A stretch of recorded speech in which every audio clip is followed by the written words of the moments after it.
तो देख सकते हैं क्या कर रहा है, रिपेल इच अदर, एक दूसरे को क्या कर रहा है, रिपेल कर रहा है। ठीक है।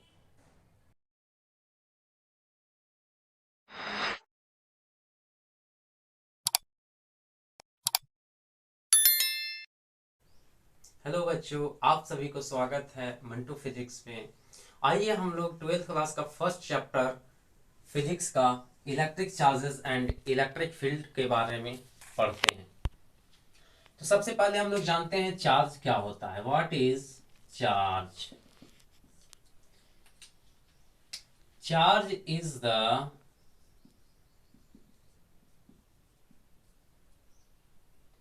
charge is also the fundamental properties of matter which is responsible for electric force and magnetic force। जैसे कहता है charge is the also the fundamental properties of matter. Charge क्या है? किसी मैटर का एक फंडामेंटल प्रॉपर्टीज है। चार्ज क्या है? फंडामेंटल प्रॉपर्टीज है किसी मैटर का, जो किसके लिए रिस्पॉन्सिबल होता है?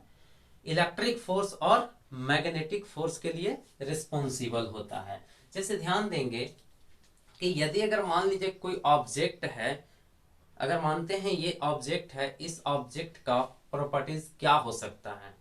तो प्रॉपर्टीज तो इसका बहुत सारा हो सकता है, लेकिन उस प्रॉपर्टीज में there are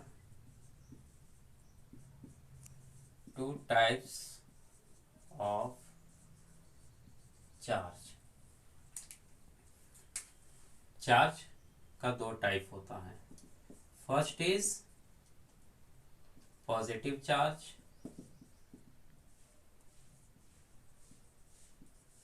and second is negative charge.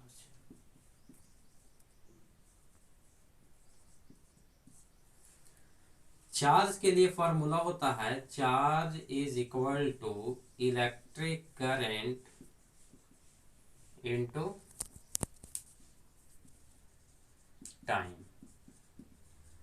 Charge को कैपिटल क्यू के द्वारा रिप्रेजेंट करते हैं, इलेक्ट्रिक करंट को आई के द्वारा और टाइम को टी के द्वारा, यानी Q is equal to I T.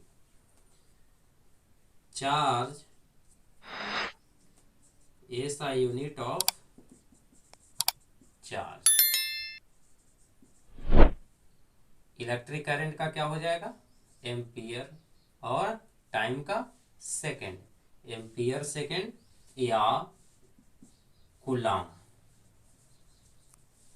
या कूलम, जिसको सी के द्वारा रिप्रेजेंट करते हैं। Charge is a scalar quantity. Charge is a scalar quantity. यदि आगे हम लोग देखें तो एक इलेक्ट्रॉन का चार्ज होता है -1.6 इंटू 10⁻⁻19 कूलम, और एक प्रोटॉन का चार्ज होता है +1.6 इंटू 10⁻⁻19 कूलम, और न्यूट्रॉन का चार्ज होता है 0। न्यूट्रॉन का कोई चार्ज नहीं होता है। आगे हम लोग देखते हैं एक्सपेरिमेंटल प्रूफ ऑफ चार्ज।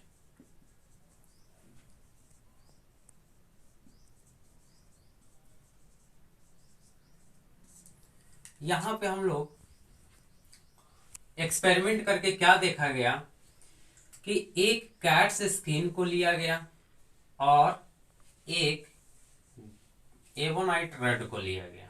ठीक है। और कैट्स स्किन, और ये हो गया एवोनाइट रड। कैट्स स्किन के साथ एवोनाइट रड को क्या किया गया? रब किया गया। जब रब किया गया तो देखा गया कि इस दोनों पे कुछ चार्ज आ गया। इसी तरह फिर एक सिल्क लिया गया और सिल्क के साथ ग्लास रड को रब किया गया। जब सिल्क के साथ ग्लास रड को रब किया गया तो इसमें भी देखा गया कुछ चार्ज आ गया। अब क्या चार्ज आया, किस पे पॉजिटिव चार्ज आया, किस पे नेगेटिव चार्ज आया, ये नहीं मालूम है, बट देखा गया कुछ न कुछ दोनों पे चार्ज आ गया। ठीक है, क्योंकि देखा जाए तो इस दुनिया को छोड़िए, पूरे ब्रह्मांड की बात कीजिए। पूरे ब्रह्मांड में देखा जाए तो जो भी बॉडी बना हुआ है, जो भी पार्टिकल बना हुआ है, उस सारा तीन ही चीज के मिल से बना हुआ है। वो क्या है? एक इलेक्ट्रॉन, एक प्रोटॉन और एक न्यूट्रॉन से बना हुआ है। यानी इस दुनिया में कोई भी बॉडी आप लेकर के देख लीजिए, हमारा स्किन क्या है? इलेक्ट्रॉन, प्रोटॉन, न्यूट्रॉन से बना हुआ है। White board electron, proton, neutron से बना हुआ है। मार्कर मतलब जो भी बॉडी देखिए उस सब के सब इलेक्ट्रॉन, प्रोटॉन और न्यूट्रॉन से बना हुआ है। तो यहां पे क्या होता है कि जब कैट्स स्किन और एबोनाइट रड को क्या किया जाता है? रब किया जाता है। तो रब करने के बाद देखा जाता है कि इस पे कुछ न कुछ चार्ज आ गया। अब ऐसा दो रड लिया जाता है। एबोनाइट रड है, ठीक है, एबोनाइट रड दो लिया जाता है। अब दोनों एबोनाइट रड को क्या किया जाता है?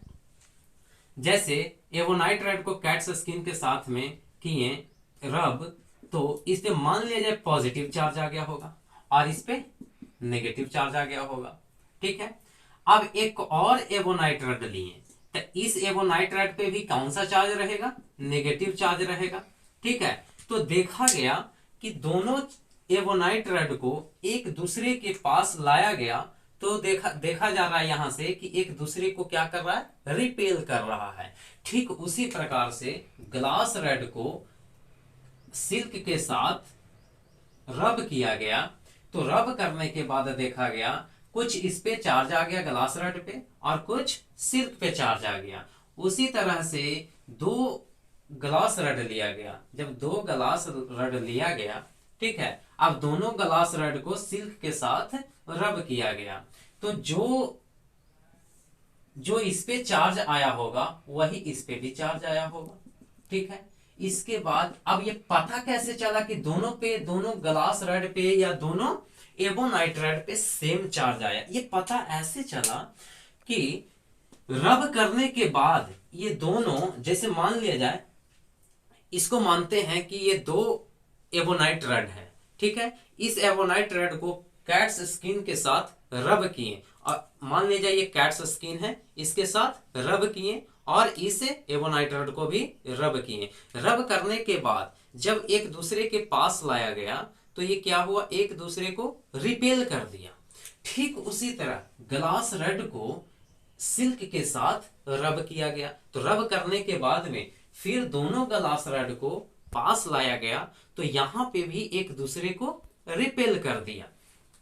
रिपेल करने के बाद फिर क्या हुआ कि तीसरे केस में कि एबोनाइट रड को ग्लास रड के पास लेकर के आया गया।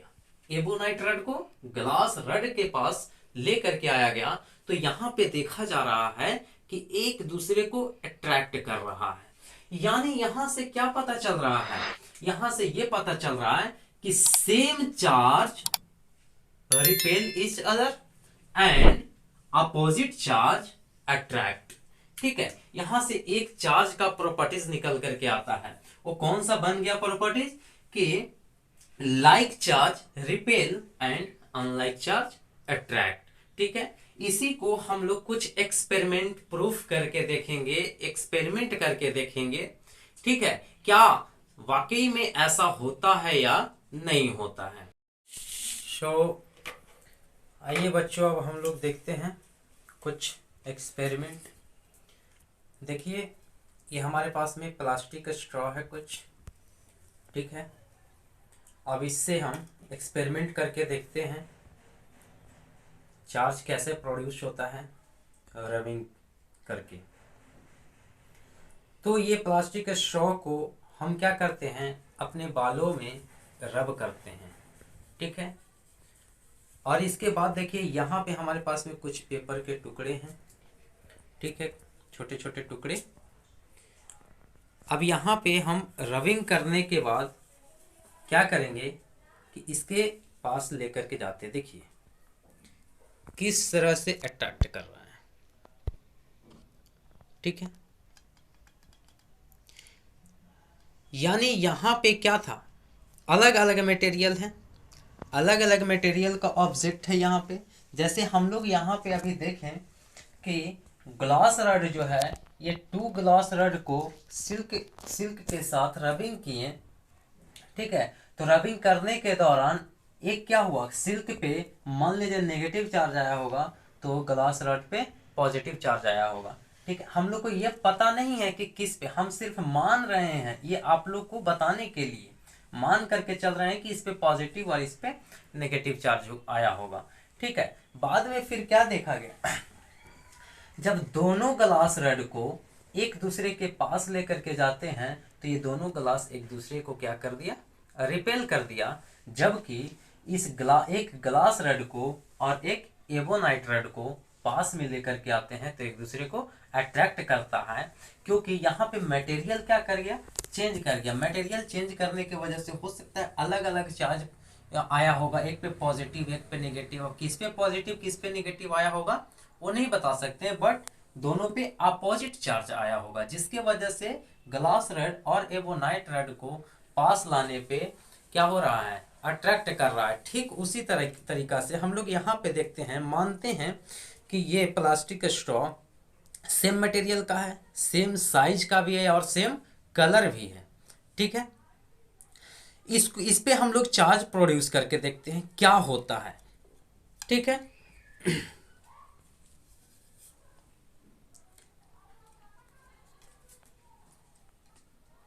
इस प्लास्टिक स्ट्रॉ को इस तरह कुछ रख देते हैं और इसको क्या करते हैं, रब करते हैं, ठीक है। रब करने के बाद इसके पास हम लेकर के जाते हैं तो देख सकते हैं क्या कर रहा है, रिपेल इच अदर, एक दूसरे को क्या कर रहा है, रिपेल कर रहा है, ठीक है। समझ गए।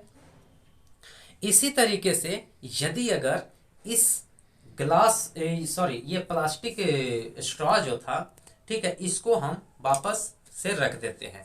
अब क्या करते हैं, अपने स्किन के साथ देखते हैं क्या होता है। अपने स्किन को अपने बालों में रब करते हैं और रब करने देखिए, देख सकते हैं, है ना। यानी कि मेरा स्किन क्या है, अलग मटेरियल का है और ये स्ट्रॉ जो है अलग मटेरियल का है, जिसके वजह से मेरे स्किन पे मान ले जाए पॉजिटिव आया होगा तो इस पे नेगेटिव, या फिर इस पे पॉजिटिव तो इस पे नेगेटिव, जिसकी वजह से एक दूसरे को क्या कर रहा है, अट्रैक्ट कर रहा है। चलिए इसके साथ ही हम लोग समाप्त करते हैं। Thank you.